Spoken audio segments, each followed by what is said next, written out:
너희의 믿음의 역사와 사랑의 수고와 우리 주 예수 그리스도에 대한 소망의 인내를 우리 하나님 아버지 앞에서 끊임없이 기억함이니.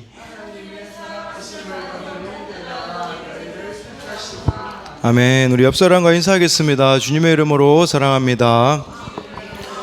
네, 주님의 이름으로 사랑합니다. 네, 오늘은 이 하나님의 택하심을 받은 자, 이 4절 말씀을 좀 제목으로 잡아봤거든요. 하나님의 택하심을 받은 자라는 제목으로 말씀을 나누도록 하겠습니다. 제가 그 뉴스를 한 가지 보게 되어졌는데요. 그 뉴스에 어제 서울 아산병원 심장혈관 흉부외과 주석준 교수의 연결식이 서울 송파구 아산병원 장례식장에서 엄수되었다고 합니다. 이 고인과 함께한 김옥래 심장혈관 흉부외과 교수는 추도사에서 선생님은 어떤 상황에서도 환자들을 위해 최선을 다하셨고 환자들에게 새로운 생명과 위안을 전달했습니다. 하늘에서는 응급콜의 밤에 깨는 일 없이 편안하시길 바란다라고 했어요. 그러니까 이 주석준 교수님은 어떤 삶을 살았는지 알 수 있는 거죠. 항상 이 응급콜을 대기하기 위해서요.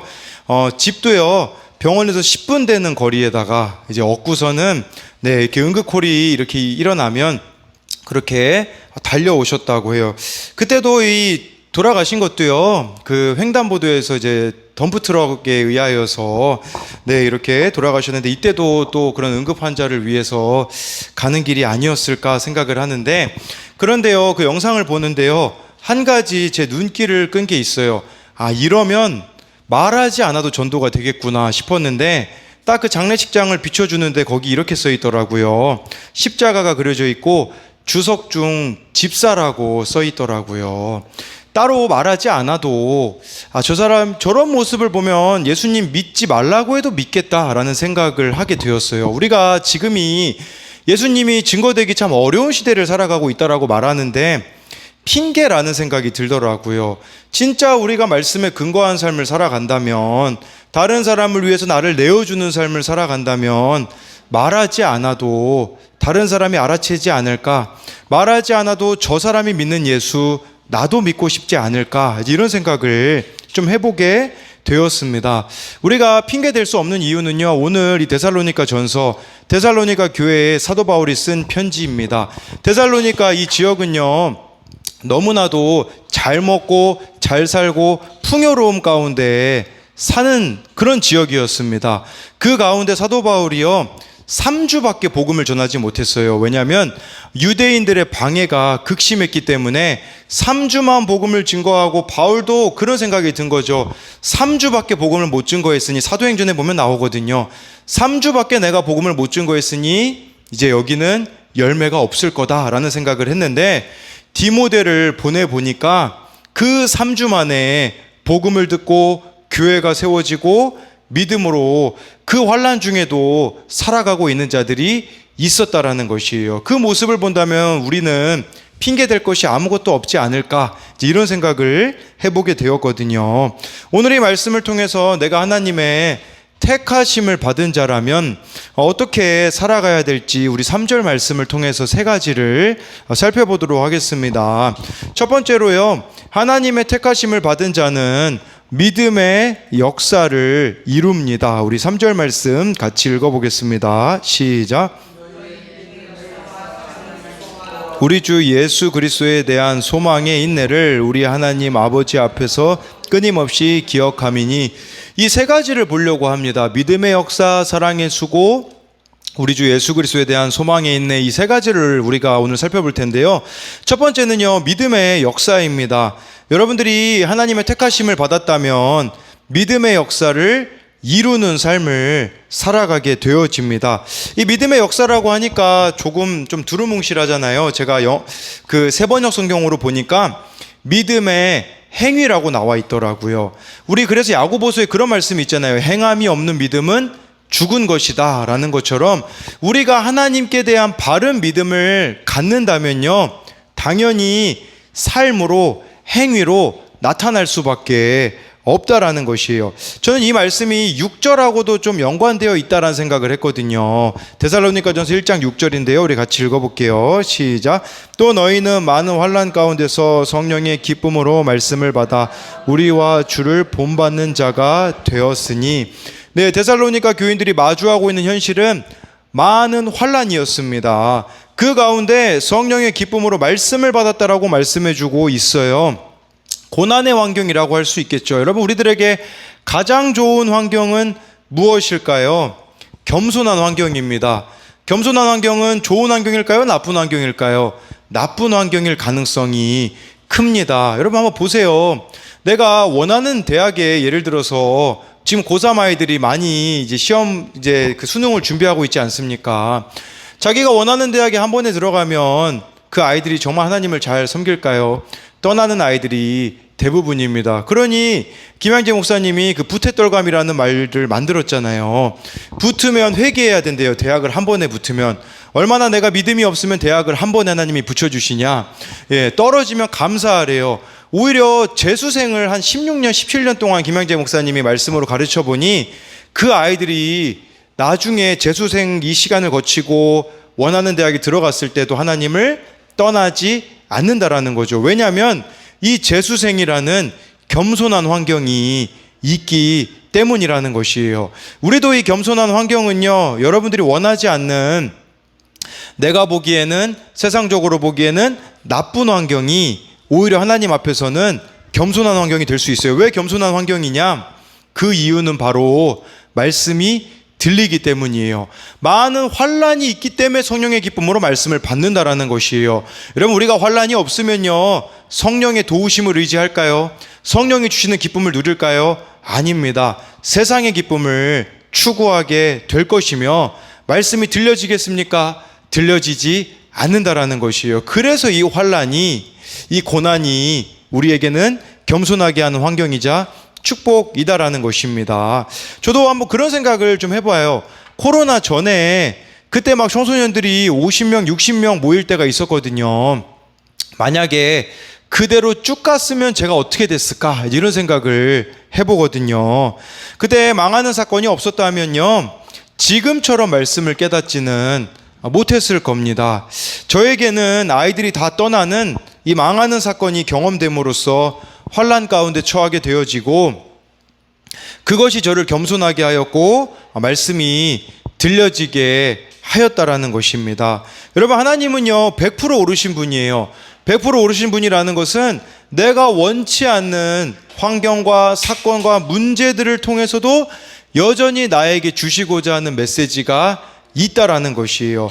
이것을 말씀을 통해 깨달을 때에 우리 3절에 나와 있는 것처럼 믿음의 역사를 쓸 수가 있다라는 것입니다. 지난주에 우리 예찬이가 친구와의 다툼이 있었고, 그것이 제 아내가 그 아이의 할머니, 그 아이의 어머니와 통화하는 계기가 되었고요.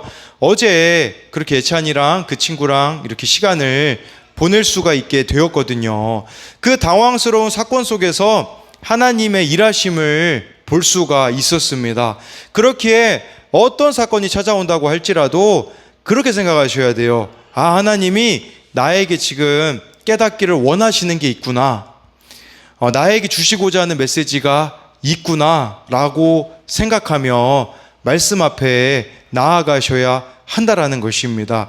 그리고 말씀이 뭐라고 하시는지에만 반응한다면 그것은 믿음의 역사가 된다라는 것이에요. 그래서 이것에 대한 적용도요, 나에게 갑작스럽게 일어난 사건은 무엇입니까? 그 사건을 통해서 하나님께서 나에게 원하시는 것은 무엇이며 어떤 믿음의 역사를 하나님이 쓰길 원하십니까?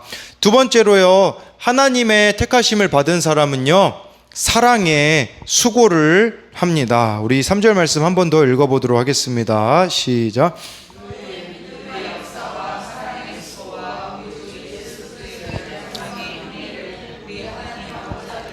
끊임없이 기억함이니. 네, 저는 이 말씀이 그렇게 보이더라고요. 믿음의 역사가 있으면 반드시 사랑의 수고로 연결될 수밖에 없어요. 저와 여러분들이 믿음, 하나님께 대한 바른 믿음을 갖잖아요. 그럼 어떻게 되어질까요? 이웃을 찾아가게 되어져 있어요. 내가 미워하는 사람을 찾아가서 용서하게 되어 있고요. 반드시 사랑의 수고로 연결돼야 이게 참된 믿음이다 라고 할 수가 있는 것이에요. 제가 이 수고라는 단어를요, 사랑의 수고에서 수고라는 단어를 원어로 의미를 찾아보니까 이런 의미더라고요. 어떤 일을 행할 때의 고됨 혹은 거기에 필요한 엄청난 수고라고 나와 있더라고요. 우리가요, 이 사랑의 수고는요, 고된 거예요. 엄청난 수고를 동반하기 때문에 많은 사람들이 하려고 하지 않아요. 그래서 하나님이 나에게 원하시는 뜻이 뭔지 알거든요. 우리 다 모르지 않잖아요. 뭐 원수를 사랑하라는 거, 그거 모르는 사람이 어디 있겠습니까? 아는데 이 사랑의 수고는 하고 싶지 않아서 외면해 버리는 거예요. 어제 우리 김병호 안수사님이 그런 나눔을 구역 예배에서 해주시더라고요. 에베소서에 그런 말씀이 있거든요. 해가 지기 전에 분을 내어도 화를 품지 말고 그거를 그날 처리하라는 말씀이 있거든요. 그래서 우리 김병호 안수사님이요, 그 말씀 때문에요, 그 말씀을 지키려면 어떻게 됩니까? 누구랑 싸우잖아요. 그러면 안수사님이 그 말씀 때문에 먼저 가서 사과할 수밖에 없대요. 그래서 아내에게도 사과를 하고 아들과도 다툼이 있을 때 사과를 해서요, 아예 안수지사님이요, 이젠 안 싸우시기로 했대요. 안 싸우면 그 말을 안 해도 되니까요. 그게 이 사랑의 수고가 아닐까라는 생각을 해보게 되어지는 거예요. 내 안에 말씀이 작동하니 사람들에 대하여서 다른 태도를 취하면서 살아가는 것이 바로 사랑의 수고라는 것이겠죠. 그러니까 우리가 말씀이 깨달아지면요, 다른 사람의 구원을 위해서 수고하게 되어진다라는 거예요. 지난주에 우리 교회 지난 월요일에 우리 청년의 나눔의 일부예요. 그 나눔에요, 이런 적용 질문을 던졌어요.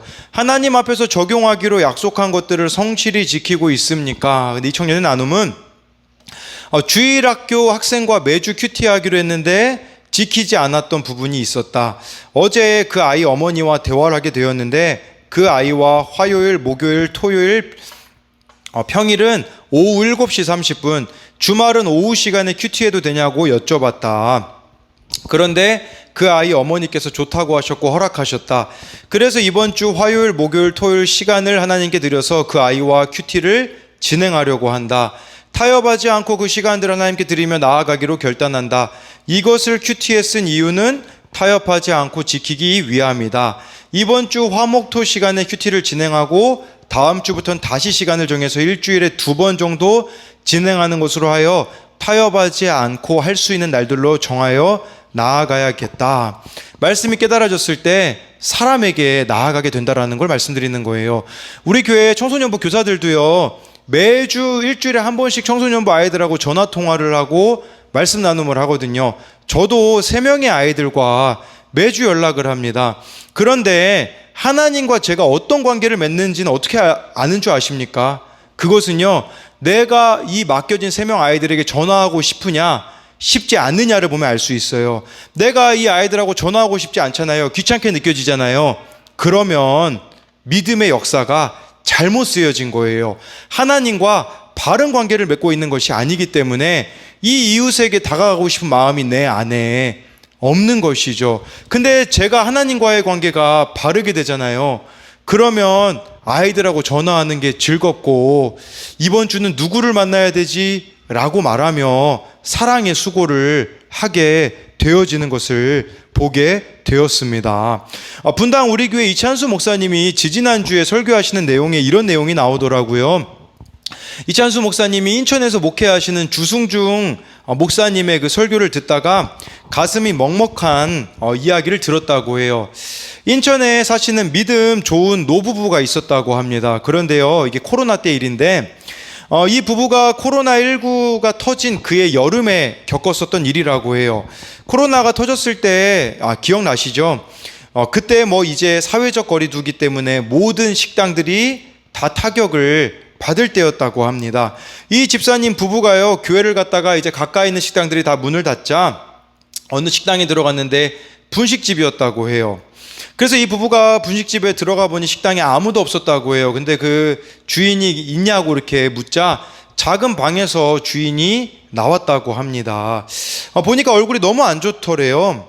예, 이 부부가 쫄면 2개 해주세요라고 하고서는 사장님 얼굴이 왜 그러세요라고 묻자 이 여주인이 하시는 말씀이 코로나 때문에 사회적 거리두기 때문에 월세도 몇 달째 못 내고 있고 기운이 없어서 누워 있었다고 그렇다고 합니다. 그러면서 하는 말이 어제도 잔치국수 3그릇밖에 못 팔았다고 했다고 합니다.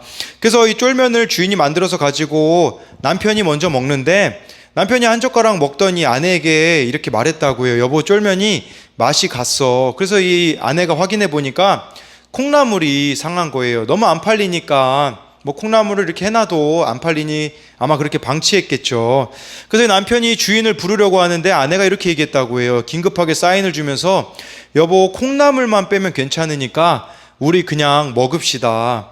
장사가 안 되니까 콩나물이 시간 지나서 상한 것이라고 생각하니 콩나물을 다 가려내고 쫄면을 그냥 드신 거죠. 탁자에 돈을 놓고 사장님 쫄면 맛있게 먹고 갑니다. 다음에 또 올게요. 남편이요, 식당을 나오자마자 아내에게 이렇게 물었다고 해요. 여보, 내가 당신을 아는데 당신은 누구보다도 음식 먹는 거 까다로운 사람인데 오늘 왜 그렇게 했어? 왜 콩나물을 가려내고 먹자고 그랬어? 라고 하자 아내가 이렇게 대답했다고 해요. 여보, 나는 당신도 있고 이 쫄면은 이까짓 거 돈 내면 얼마든지 사 먹을 수 있지만 지금 저분은 혼자서 분식집을 하고 있는데 코로나로 장사가 안 돼서 저렇게 마음이 무너져 내리는데 내가 그래서 그렇게 하기로 행동했어. 그렇게 기분 좋게 집을 갔는데요. 이 부부가 3일 동안 장염에 걸려서 설사를 했다고 합니다. 그리고 일주일이 지났는데요. 이 부부가 거기를 또 방문했다고 해요. 쫄면을 2개 달라고 했다고 해요. 그때 주인이 쫄면을 내오면서 얼굴을 보니까 이제 아는 거죠. 지난주에 왔었던. 그러면서 주인이 이렇게 얘기했대요. 혹시 지난주에 괜찮으셨어요? 이 부부가 네, 괜찮았는데요. 왜요? 라고 했다고 해요. 식당 주인이 하는 말이 두 분이 나가고 나서 콩나물만 빼놓은 걸 보고 이상해서 먹어보니 맛이 상해 있던 것을 알았던 거죠. 그래서 주방에 자기가 보관해 놓은 콩나물을 확인해 보니 다 상한 것을 알게 되었다고 해요. 그런데도 두 분이 아무 말 없이 그 쫄면을 다 먹고 콩나물을 골라내고 돈까지 놓고 간 그날 주인이 많이 울었다고 해요. 왜냐하면 너무 위로가 되어서요. 그 이후로도요, 이 부부가요, 교회 가는 날마다 그 식당에 가서 식사를 했다고 해요. 이 노부부가 이 분식집에서 무슨 음식을 사실 먹겠습니까? 메뉴를 다 바꾸어 가면서 1년을 분식집을 출입하고 있었는데 1년이 지나고 주인이 어느 날 이 노부부에게 이렇게 이야기했다고 해요. 저 지난주에 교회에 등록했습니다. 저도 이제 다녀보려고요. 사랑의 수고는요, 말하지 않아도, 생색내지 않아도 다 드러나게 되어 있는 것이에요. 한국교회가 놓치고 있는 게 뭔지 아십니까? 초대교회 성도들은요, 예수 믿으세요라는 말을 안 했다고 해요. 초대교회 당시에는요, 그 로마 사람들이요, 예수 믿는 사람들의 모습을 보고서는 궁금증이 생겼다고 하지 않습니까? 근데 한국교회의 문제는 무엇입니까? 지금까지 말만 너무 많이 외쳐댔다라는 거예요. 예수 믿으세요라고 외쳤지만 그 외침 뒤에 이런 사랑의 수고가 없기 때문에 지금 한국교회가 텅텅 비어져 가고 있는 것이 우리들의 실정이 아니겠습니까? 그렇기에 저와 여러분들이 정말 바른 믿음을 가진다면 이 사랑의 수고를 감당해내는, 예수님 때문에 이웃을 향하여서 손해볼 수 있는 그 삶을 살아가는 저와 여러분들이 되면 참 좋겠습니다. 그래서 이 두 번째, 이것에 대한 적용 질문도요, 영혼 구원을 위해서 여러분들은 어떤 사랑의 수고를 감당하고 있습니까? 우리 또 한번 3절 말씀 같이 읽어보도록 하겠습니다. 시작.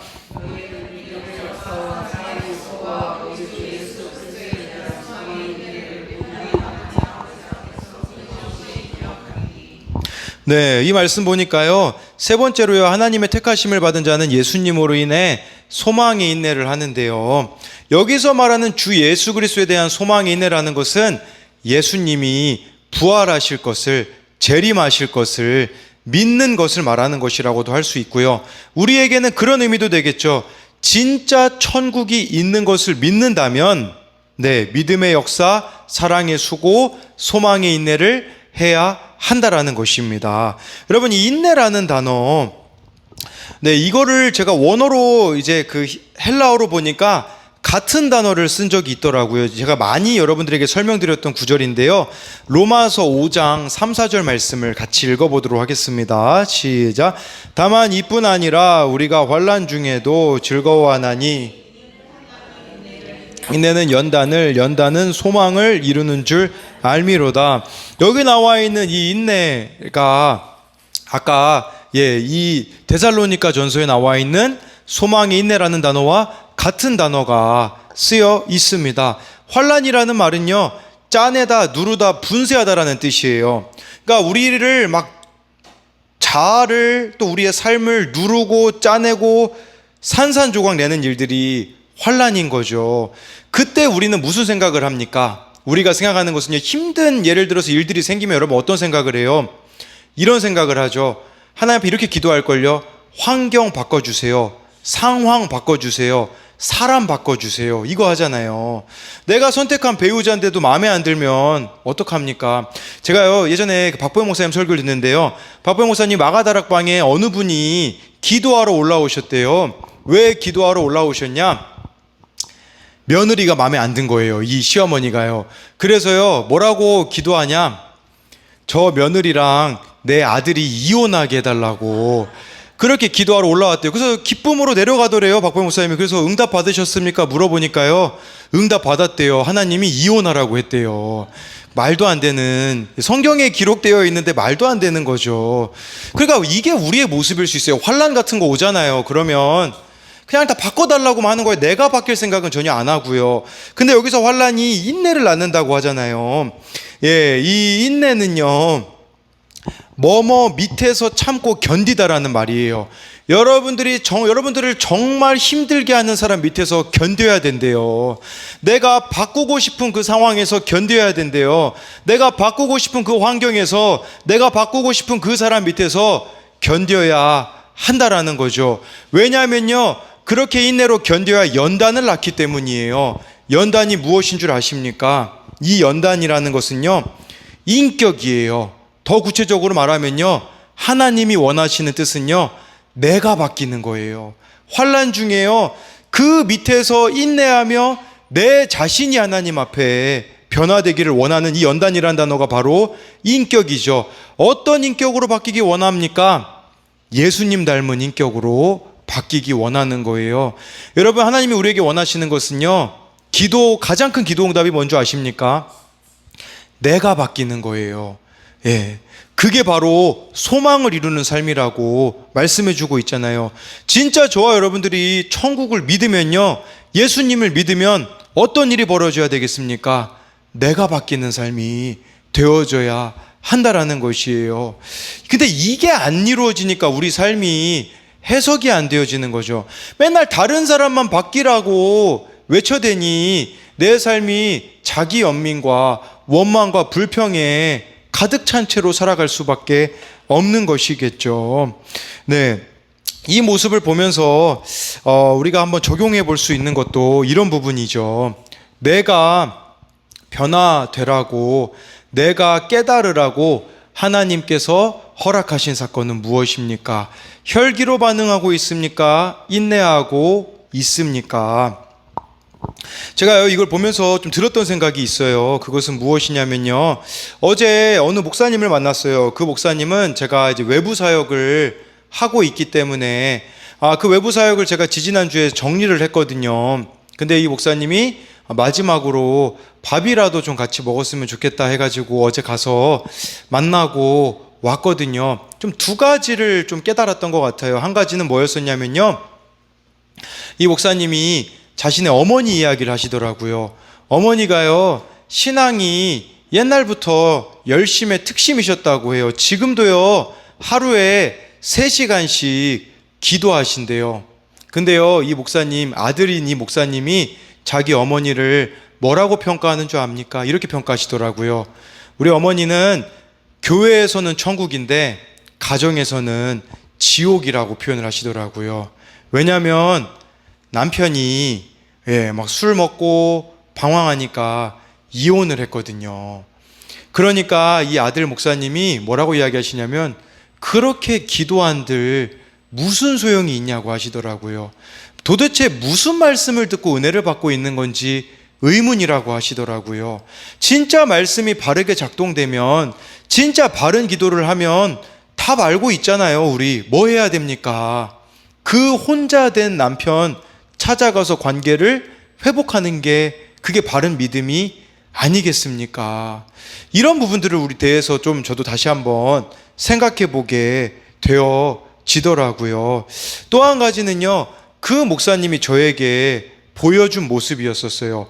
제가 두 단체를 나오게 됐는데 이 목사님이 저에게 왜 다 만나자고 이야기하시면서, 생각해 보세요. 그 외부 사역 저를 거의 많이 의지하셨거든요. 제가 근데 그 외부 사역 안 한다고 했을 때, 그만두겠다고 했을 때 목사님이 그렇게 이야기하시더라고요. 사실 처음에는 너무 미운 마음이 들기도 하고 무책임하다라는 생각이 들기도 했대요.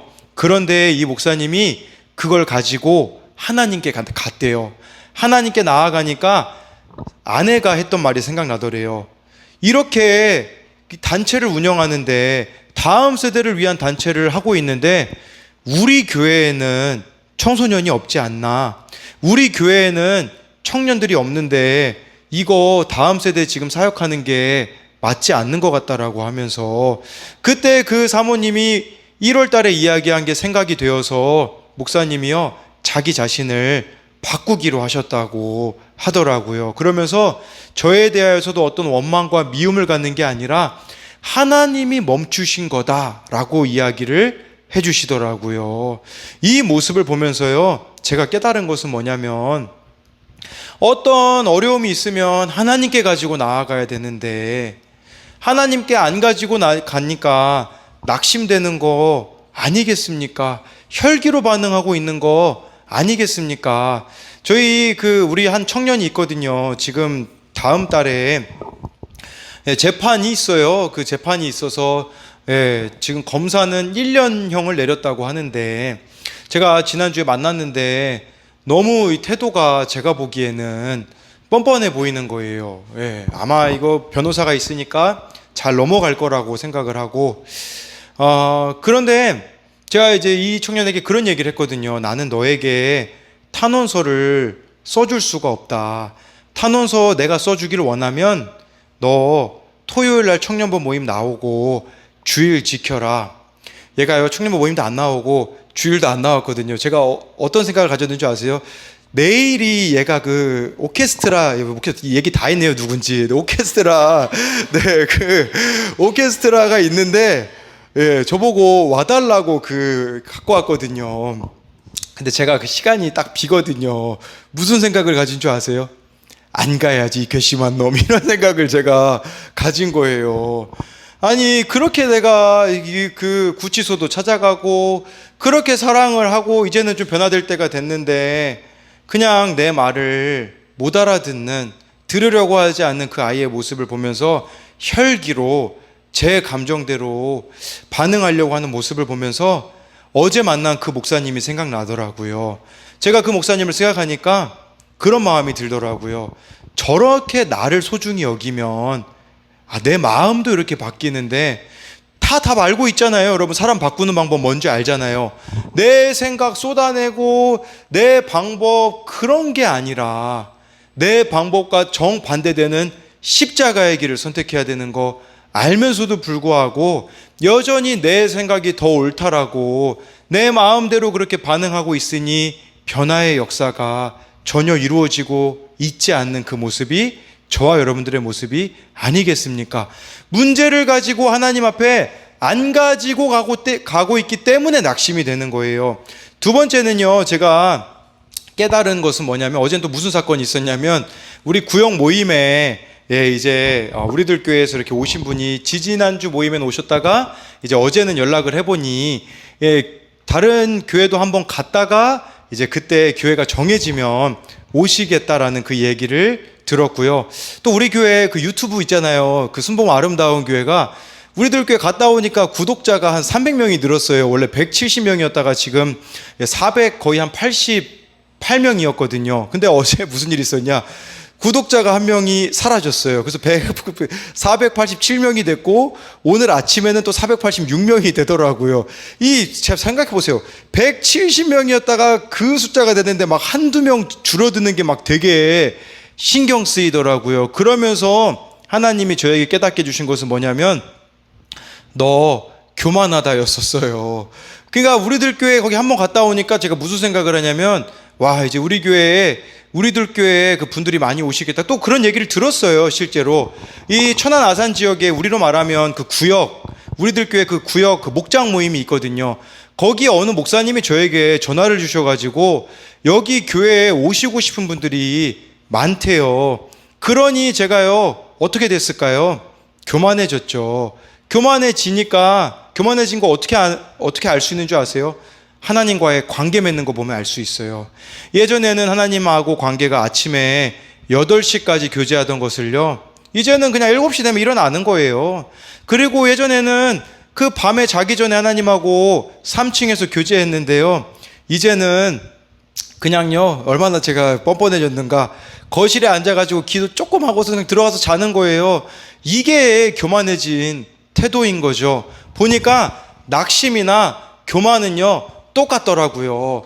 하나님께 내 자신을 가져가지 않으면 우리는요 금세 치우치기가 쉬워가지고요 낙심할 수밖에 없고 교만해질 수밖에 없다라는 것을 알아야 한다라는 것이에요. 그렇게 하나님 앞에서 또 제 모습을 보고 돌이키면요 그때의 말씀이 깨달아지고 하나님이 역사하기 시작하시더라고요. 우리 지난 월요일에 무슨 일이 있었는지 아세요? 갑자기 전화가 찍혀 있어요. 누구한테 찍혀 있었냐? 곽주희한테 찍혀 있더라고요. 그래서 곽주희가 나한테 전화래가 아닌데 왜 전화했지? 그날 또 전화를 다시 해봤거든요. 근데 밤에 제가 그 다음날 일어나서 확인했는데 우리 곽주희가 저한테 이렇게 큐티를 적어서 보냈더라고요. 목사님, 오늘 큐티 오랜만에 했는데 제목이 서원할 때 규례더라고요.